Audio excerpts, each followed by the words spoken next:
Jésus dit: votre foi est la cible la plus convoitée de l'ennemi. 30 juillet 2017, Paroles de Jésus à Sœur Claire, traduite et lue par Justine.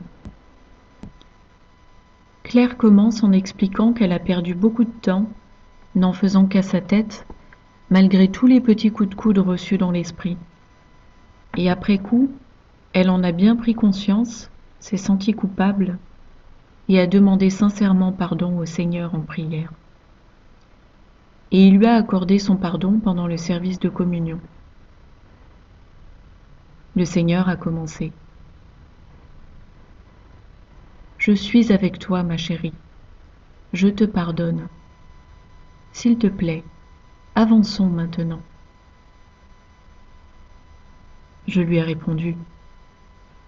Aussi simplement? Il a repris. Regrettes-tu sincèrement? Tu sais bien que oui, Seigneur. Il a enchaîné. Je ne suis pas venu dans le monde pour juger le monde, mais pour le sauver. Voir Jean 3, 17. Tu as besoin d'être sauvé chaque jour, tout comme n'importe qui d'autre. Ce qui est si extraordinaire avec toi, Claire, c'est le fait que tu sois si ordinaire.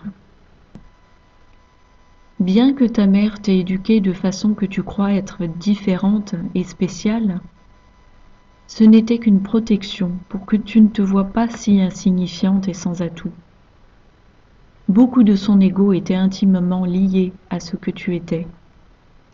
C'est pourquoi elle avait besoin de dire ce genre de choses. Et tout comme toutes mes fiancées, mes ouailles, mes enfants, tous vous avez besoin d'être pardonnés quotidiennement.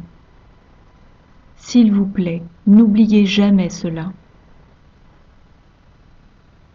Plutôt que de te gronder et de t'appeler par des mots rabaissants tels que idiote et autres mots peu flatteurs, rappelle-toi que tu n'es pas différente des autres et donc vouée à faire des erreurs.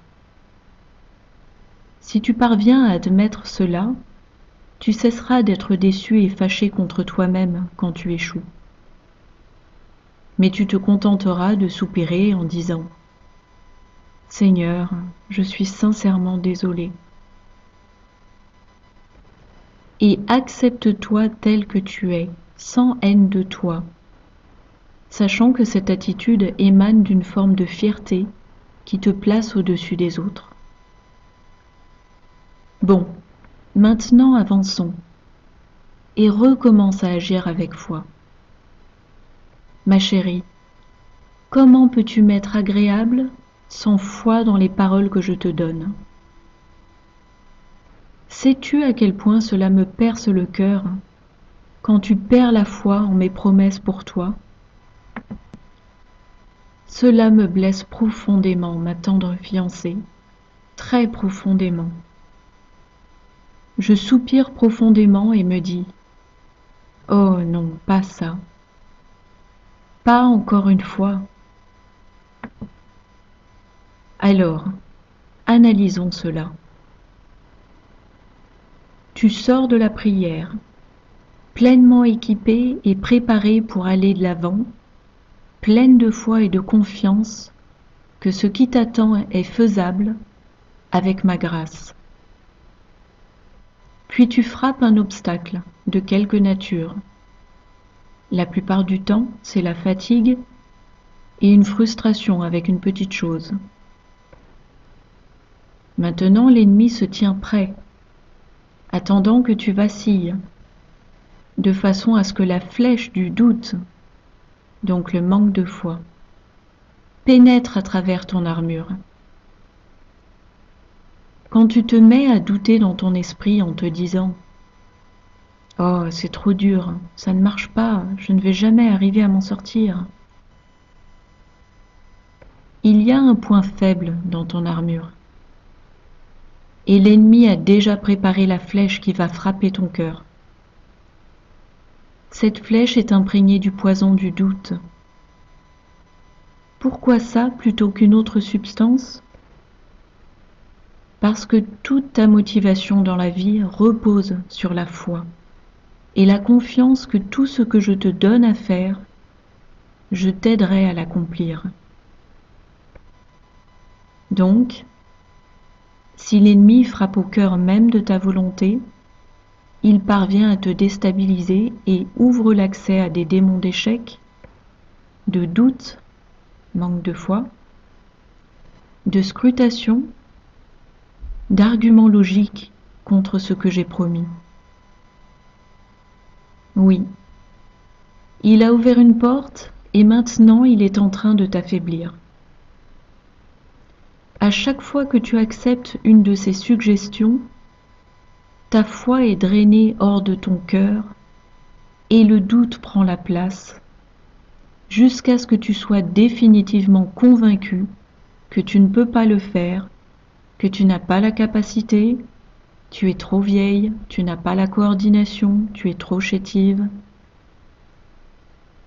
Et quand ta foi est siphonnée, il te remplit avec ces autres poisons et la promesse même qui te permettait d'avancer par la foi, qui est la promesse que moi-même je t'ai faite, commence à se dissoudre dans le désespoir. Pour qu'une pareille chose se produise, tu dois ouvrir la porte en acceptant une de ces flèches de doute. Une seule suffit, et les autres s'empilent par derrière. La seule façon de préserver ta raison et ta foi, c'est de parer les flèches tandis qu'elles volent. Revêt le bouclier de la foi et ne l'ôte pas pendant un moment de frustration et d'exaspération en déclarant de ta propre bouche que tu es bonne à rien. Ne fais pas cela. Permets-moi de te dire que ce n'est pas juste un mot décourageant, c'est un péché, le péché d'incrédulité, le péché de la diffamation contre moi, qui prétend que je ne suis pas capable de finir ce que j'ai commencé. Oui, c'est du blasphème contre ma fidélité, ce trait qui me caractérise, déclarant que Dieu n'est pas souverain, Dieu ne peut pas faire l'impossible, Dieu est impuissant. C'est vraiment là que le bas blesse, et c'est vraiment de cela qu'il s'agit. Quand je te dis que ton travail, c'est de croire, cela signifie également que tu dois défendre mon honneur et ne pas permettre à l'ennemi de me diffamer. Sais-tu ce qui se produit quand tu ne me défends pas? Non. Mon cœur soupire profondément et je me dis, après toutes ces années, elle ne croit toujours pas. Le manque de foi, le doute, est ton pire adversaire. Et il appelle la panthère pour t'attirer dans des distractions et le péché. Un esprit de doute est accompagné de multiples petits démons qui travaillent avec lui. Chacun est équipé avec un dard empoisonné d'un certain type, comme je l'ai mentionné précédemment. Et là, il m'a mis à l'esprit ce que les Écritures disent à propos de la foi. Alors ils ont demandé, « Que devons-nous faire pour faire les œuvres de Dieu ?» Jésus leur répondit, « L'œuvre de Dieu, c'est que vous croyez en celui qui l'a envoyé. » Voir Jean 6, 28 et 29. Jésus a poursuivi. C'est si fréquent qu'une âme devienne trop impliquée dans les choses du monde et du coup perde confiance dans le surnaturel. Cela arrive de façon si subtile que vous ne vous en rendez même pas compte. après un jour ou deux sans avoir de sérieuses et profondes prières avec moi, vous vous affaiblissez.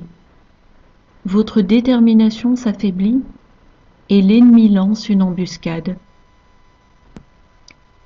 Et rappelez-vous également que lorsque vous perdez de l'emprise sur votre travail, vous commencez à ressentir un manque, dans le sens où vous avez un vide à combler. C'est alors que vous cherchez du réconfort dans le monde. Tout fera l'affaire du moment que cela vous distrait de votre peine et vous fait perdre un temps précieux. En fait, plus cela vous fait perdre du temps et mieux c'est. Tout cela parce qu'un démon d'avidité est appelé pour préparer l'embuscade. L'avidité, l'envie d'acquérir quelque chose, et soudainement vous avez ce besoin transformé en urgence. Il me faut ça au plus vite. Claire raconte ici les détails de sa dernière expérience du genre. Le Seigneur poursuit. Oh, si vous saviez à quel point Claire est imparfaite. Claire, ce ne sont pas des choses insignifiantes. Ce sont des tactiques bien étudiées pour te voler du temps nécessaire à ton ministère. Tu n'aurais pas dû te faire ainsi avoir. Tu aurais dû me demander, mais tu ne l'as pas fait.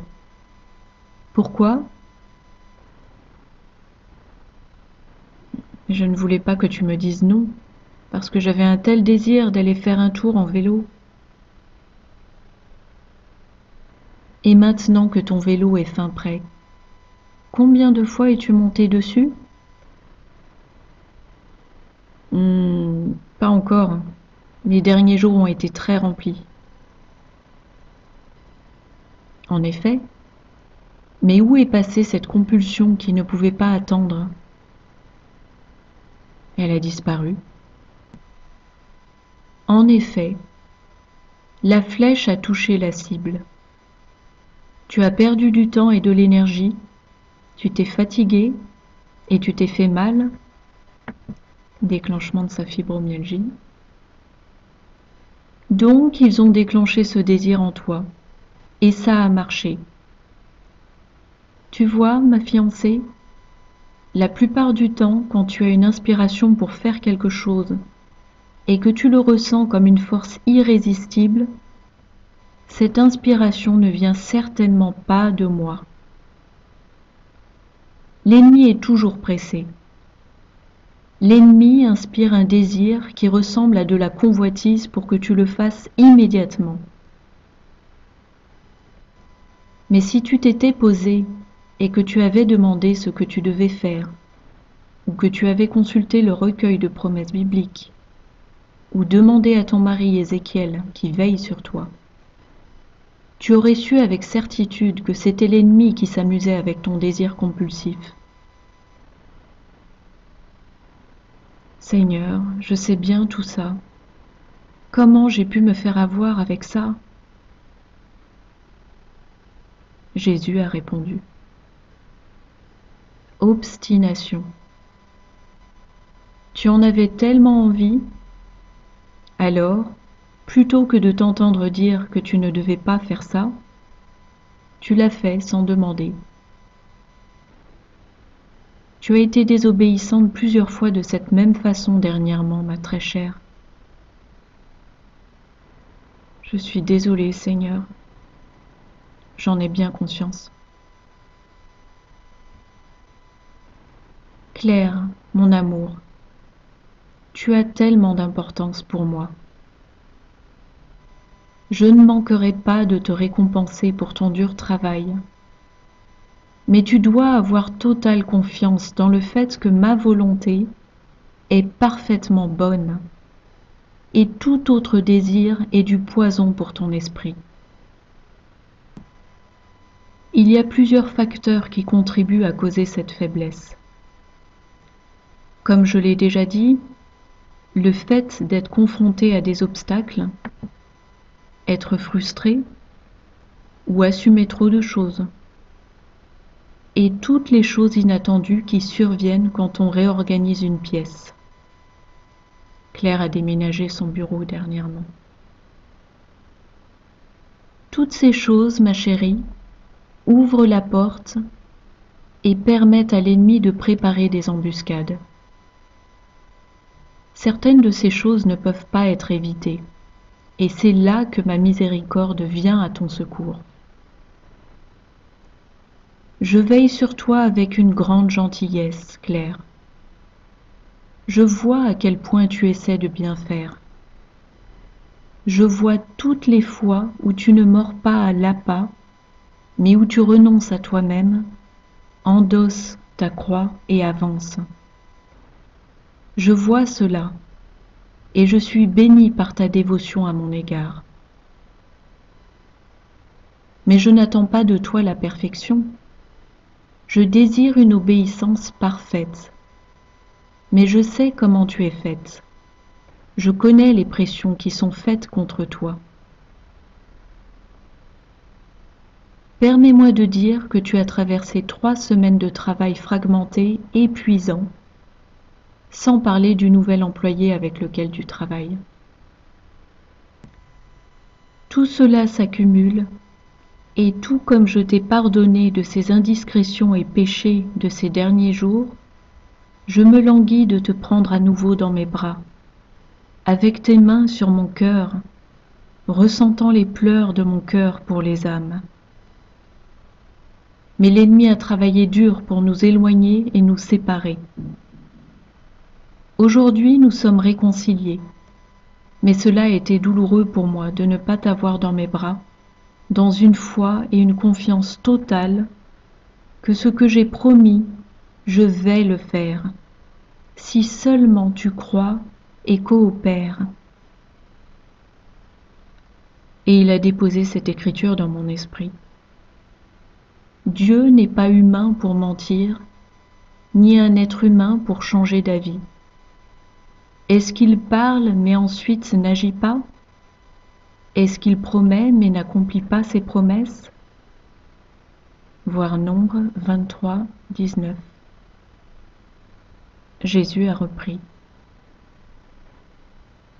Alors tu vois, je suis beaucoup plus compatissant que tu ne peux comprendre. Je suis très soucieux quand tu commences à dériver. Et tout ce dont j'ai besoin de toi est la confiance en mon amour, que tu aies confiance que je me soucie au plus haut point et que je ne supporte pas d'être séparée de toi, même pour un instant. Alors s'il te plaît, ne me vois pas comme un maître intraitable qui reste distant et pointe le doigt à tes échecs. Mais vois-moi plutôt comme un amoureux délaissé, attendant ton appel pour qu'on puisse être ensemble à nouveau. Et c'est ta crainte qui t'empêche de décrocher le téléphone. Ta peur d'être rejeté, ta peur d'être indigne, tes péchés, tes fautes et tes échecs. Tout cela s'empile et te fait te replier sur toi-même et te fait oublier que je suis ton époux céleste qui se languit de nos doux moments de communion et qui t'attend, même quand tu échoues. Alors, pour vous tous et toutes, mes fiancés, lorsque vous vous voyez aller, même très légèrement, hors des rails, appelez-moi immédiatement. Jésus, aide-moi.